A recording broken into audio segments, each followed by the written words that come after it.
Et salut à tous, bienvenue sur Vince Poped. Aujourd'hui, nouvel épisode sur les Carter Boost. Et oui, j'ai toujours une tête de bite avec ce bonnet, mais on est toujours en hiver. Bref, la vidéo de présentation des Carter vous a beaucoup plu. Voilà, vous avez été presque 7000 à la regarder au moment où je tourne. Donc aujourd'hui, on commence le montage. Je fais juste les bas moteurs. Voilà, j'attends que toutes les pattes à joint et autres freins filets sèchent. Et puis après, je ferai le moteur dans un deuxième temps. Donc voilà, on passe tout de suite au montage. Allez, donc voilà, on se retrouve sur les fameux Carter Boost. Voilà, ils n'ont pas changé. Qu'est-ce que je voulais vous montrer? Ouais, j'ai un joint spi là en checkant. J'ai regardé, le ressort était un peu faiblard. Bon, il s'est pété. En plus, j'avais vu qu'il était un peu mordu ici. Donc, c'est un spi côté variateur. Donc, ça, j'ai vu avec Adrien, je le change, il n'y a pas de souci. J'ai un Viton en stock. Donc voilà, ça ce sera fait. Côté allumage, il est bien. Au pire, j'en ai aussi, mais il est souple, le ressort est bien, donc pas de souci pour l'autre côté. Et puis dans les commentaires, il y a une personne qui m'a demandé de les comparer avec des carters d'origine. C'est vrai que c'est quelque chose que j'ai pas fait. Donc voilà ce que ça donne. Hop, donc le boost est là et l'origine est là. Vous voyez que l'embase n'est pas du tout pareil, bien plus large sur les boosts. Et quand on les ouvre, hop, au niveau du travail du passage de gaz, voilà que c'est un peu différent. Vous voyez que là la veine gazeuse est bien dessinée. Et là, on va dire vachement moins. Là, c'est pas du tout, c'est vachement moins ergonomique. Donc voilà pour ça. Moi, je vais commencer par monter le côté variateur. C'est pas vraiment ce que préconise la notice. La notice elle est juste là, hein, je l'ai lu, il n'y a pas de souci. Moi, j'aime toujours attaquer par le côté variateur parce qu'en fait, on a cette espèce de petit rebord ici qui permet de bien tenir le joint en place. Donc voilà, moi je préfère mettre ça dans l'étau, être sûr que mon joint est bien en place, enquiller mon vélo et après faire l'autre côté. Voilà. Je précise que côté variateur, on peut enquiller le joint spi par l'extérieur, donc c'est ce que je vais faire et pas côté allumage. Voilà. Comme je l'ai dit déjà dans la précédente vidéo, pour pas t'embêter, je vais monter ces carters à la patte, patte à joint, pour être sûr de ne pas être embêté. Hop là, si je fais tout tomber, pour être sûr de ne pas être embêté par des fuites ou des prises d'air. Voilà. Vous êtes quelques-uns à réagir par rapport au montage à la patte. Alors clairement, je comprends pas trop. Parce que je vois pas ce que je risque en fait. Je risque au pire il n'y a pas de fuite, voilà, donc voilà, tout le monde est content. Et de toute façon, quand on démonte des bas moteurs, vous l'avez bien vu dans la vidéo précédente du démontage, le joint on peut pas le récupérer. On chauffe, machin, on ouvre, ça reste toujours collé à un endroit et le joint est forcément mort quand on démonte des bas moteurs. Donc à la limite qu'on me dise de pas mettre de patte sur un joint d'embase, un joint de culage, je peux comprendre. Pour le fait que, bon, déjà d'une ça fait dégueulasse, on est d'accord, mais ça c'est valable aussi pour les bas moteurs, c'est vrai que ça fait un peu dégueulasse. Sur un joint de culasse, un joint d'embase, ouais on peut pas les récupérer quand on met de la pâte, mais là sur les carters, franchement je comprends pas trop. Et je vous dis, de toute façon on peut pas récupérer, donc je risque pas grand chose, si ce n'est de pas avoir de fuite. Donc moi ce sera montage à la patte, c'est vu avec Adrien. Donc voilà, ce sera fait comme ça. Et d'ailleurs dans la notice, Greg dit de mettre un petit peu de pâte pour faire tenir le joint. Donc voilà, il le déconseille pas, donc il n'y a pas de souci. Allez, bah, je m'y mets tout de suite. Donc là, toujours même technique, hein, le bas moteur est dans l'étau avec des mordaches souples pour pas abîmer les goujons. Et puis là, je chauffe la portée de roulement. Donc dans la notice, c'est marqué que c'est assez serré, c'est plus serré que des carters classiques, donc il va falloir plus chauffer. Donc voilà, décapeur thermique. Je vous filme pas cette étape, hein, ça fait du bruit et compagnie, donc je chauffe tout ça et j'enquille la première partie du vilebrequin. Allez, voilà, la première demi-coque est rentrée, hein, donc tout tourne librement, il n'y a pas de souci. Donc là, bah, pâte à joint, et puis le deuxième demi-carter, voilà, pareil. En espérant que ça aille aussi bien, j'ai bien chauffé. c'est rentré relativement bien.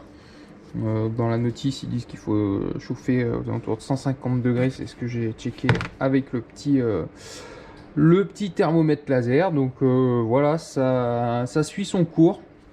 La petite pellicule de pâte à joint très fine. Et puis voilà, je monte le deuxième en espérant que ça se passe aussi bien. Voilà, et après, bah, je pense pas que je vous filmerai parce qu'il faut aller assez vite pour fermer pendant que c'est encore chaud. Centrer si besoin le vilo.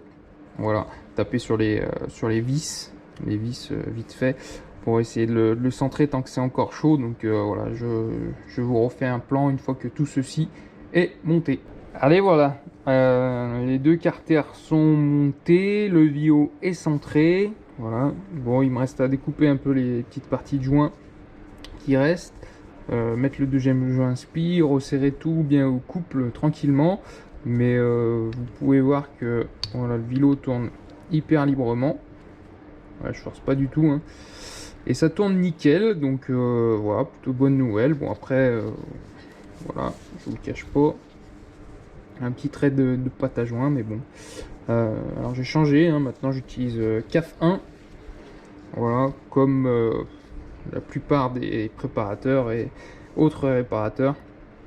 Voilà, vous me donnerez votre avis sur cette pâte, mais pour moi c'est clairement la référence, hein. Notre ami Tournoi Racing l'utilise, donc ça peut pas être une mauvaise chose.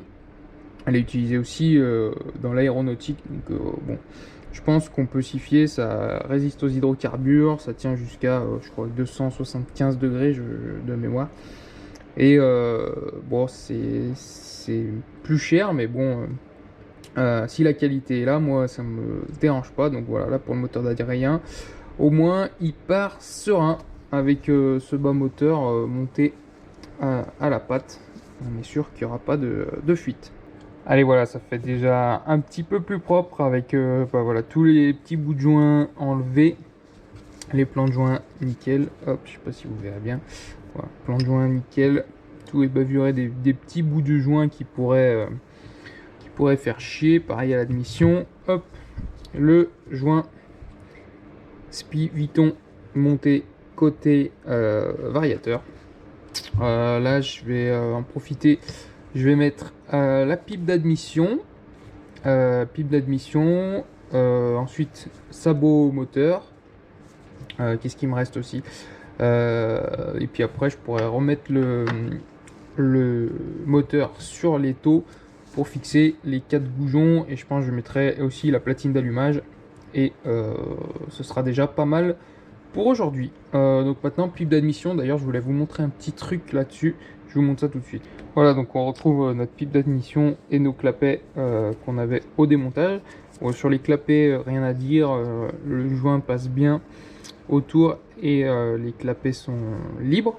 Par contre, et merci à la personne qui me l'a fait remarquer en commentaire, c'est vrai qu'au montage initial, j'ai pas forcément fait gaffe. Mais c'est les pipes, vous savez, Poligny à la con, on va dire, qui ont les trous oblongs. En fait, là on voit pas avec le joint, mais si vous voulez, le trou ici il est pas rond, il est légèrement ovale, et ce qui fait que bah, on voit bien ici, hein, vous avez le trou rond ici et l'ovale qui dépasse ici, et là c'est encore plus flagrant. Il y a un petit trou là et là. Donc bah, pour éviter toute prise d'air, je vais mettre un petit peu de pâte sur la pipe. C'est pas grave, hein, quand Adrien voudra la démonter, il faudra qu'il change les joints et qu'il nettoie la portée. Mais bon, au moins on est en montant avec un petit peu de pâte, au moins on est tranquille, on est sûr de ne pas avoir de fuite d'air. Donc voilà, je remonte celui-là, pas la peine, hein, celui-là je vais juste le monter à l'huile, mais l'autre je le monte avec un petit peu de pâte. Et il faut faire gaffe, quelque chose que j'ai regardé, quand vous montez, si vous montez les clapets boost, les carters boost, pardon, dans la notice c'est bien précisé qu'il ne faut pas que la vis dépasse de plus de 9 mm ici, sinon en fait on vient taper dans le fond des carters, et ici notamment, donc c'est pas bon, ça peut les déformer. Donc moi j'ai 7 mm, donc on est bon. Donc voilà, je les remonte et puis après on passera au reste. Bon, et ben, premier problème sur ces Carter Boost, et je vous avouerai pardon, que je m'y attendais pas vraiment. Ceux qui ont l'œil l'auront peut-être déjà vu.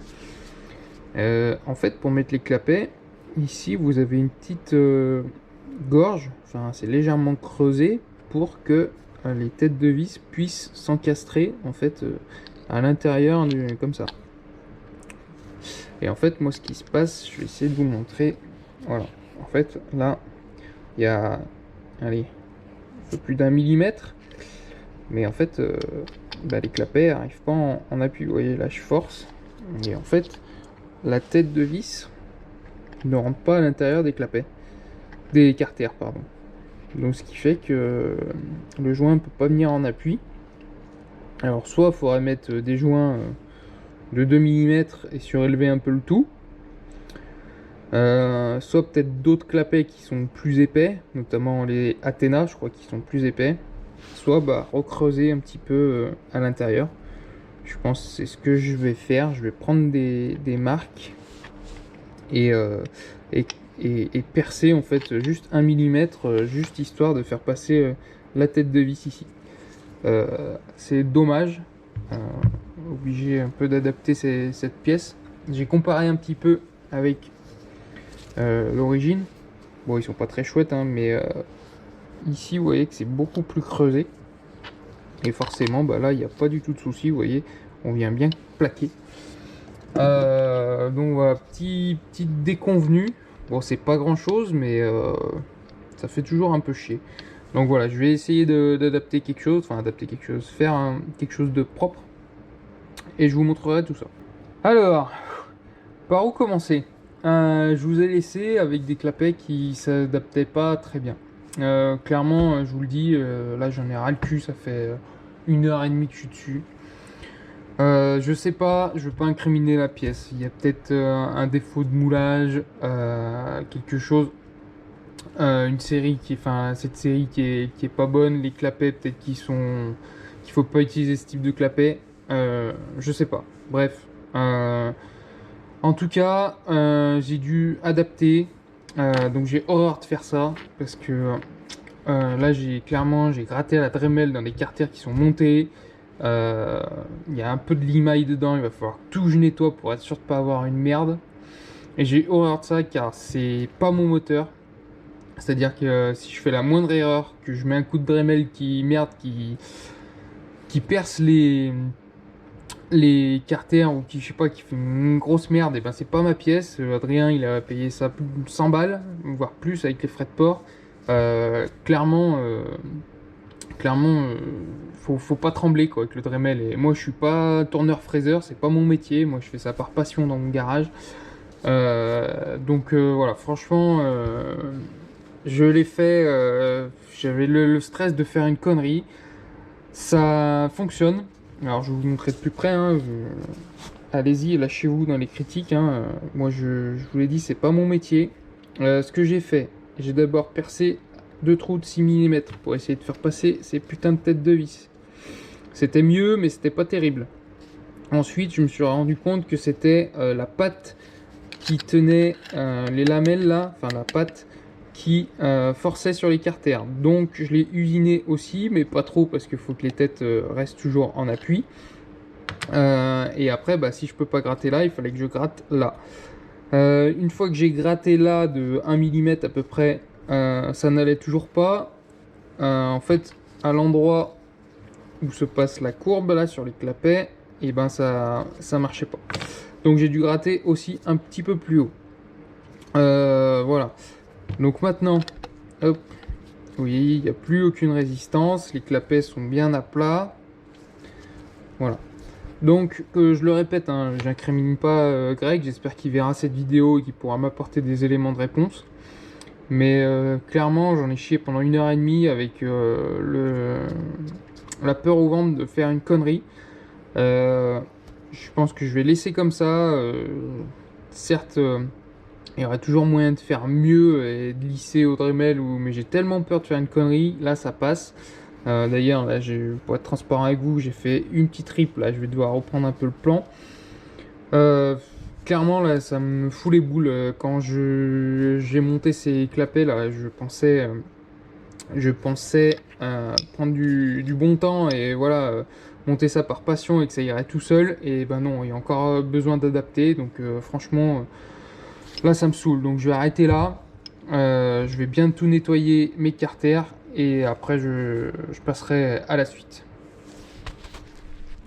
Allez, sur ce, je vous laisse. Bon, la vidéo se termine pas vraiment comme je le voulais. C'est l'une des premières fois.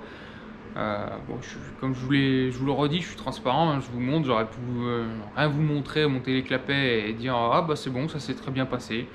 Voilà, clairement je suis frustré, énervé, là je suis tout tremblant, là ça me tend on va dire.